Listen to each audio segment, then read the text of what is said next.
MPs and some members of the House of Lords, a number of complaints were received by the Metropolitan Police alleging criminal conduct. In light of these complaints, on the 15th of May 2009, the Commissioner of the Metropolitan Police, Sir Paul Stevenson, and I agreed to set up a panel of senior police officers and senior prosecuting lawyers to assess the complaints and consider whether there should be a criminal investigation into any of them.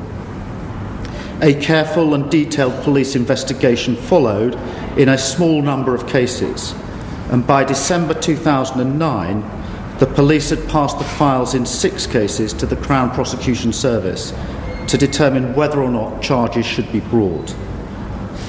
These files have been reviewed very carefully by senior prosecuting lawyers in the CPS, assisted where necessary by an external and highly experienced criminal QC. In 4 cases, we have concluded that there is sufficient evidence to bring criminal charges and that it is in the public interest to charge the individuals concerned. Accordingly, summonses in these cases have been obtained from the City of Westminster Magistrates Court and will now be served on the individuals in question. The 4 cases in which charges have been brought are as follows. In the first case, 2 charges under Section 17 of the Theft Act 1968 for false accounting have been brought against Elliot Morley MP. The first charge alleges that between April 2004 and February 2006, Mr. Morley dishonestly claimed mortgage expenses of £14,428 in excess of that to which he was entitled in relation to a property in Winterton in Lincolnshire. The second charge alleges that between March 2006 and November 2007, Mr. Morley dishonestly claimed mortgage expenses of £16,000 for the same property when there was no longer a mortgage on that property.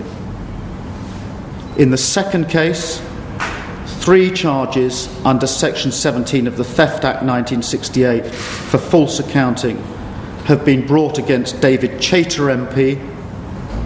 The first charge alleges that in May 2006, Mr. Chater dishonestly claimed £1,950 for IT services by using false invoices. The second charge alleges that between September 2005 and September 2006, Mr. Chater dishonestly claimed £12,925 purportedly for renting property in Regency Street, London, when he was in fact the owner of the property. The third charge alleges that between September 2007 and January 2008, Mr. Chater dishonestly claimed £5,425 purportedly for renting a property in Lancashire from his mother.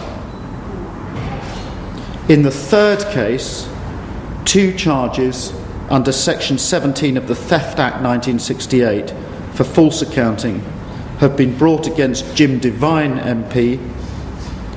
The first charge alleges that between July 2008 and April 2009, Mr. Devine dishonestly claimed £3,240 for cleaning services using false invoices.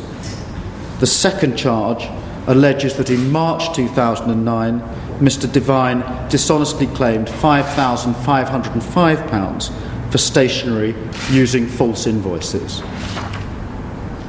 In the fourth case, 6 charges under Section 17 of the Theft Act 1968 for false accounting have been brought against Paul White, known as Lord Hanningfield. The charges allege that between March 2006 and May 2009, Paul White dishonestly submitted claims for expenses to which he knew he was not entitled, including numerous claims for overnight expenses for staying in London when records show that he was driven home and did not stay overnight in London.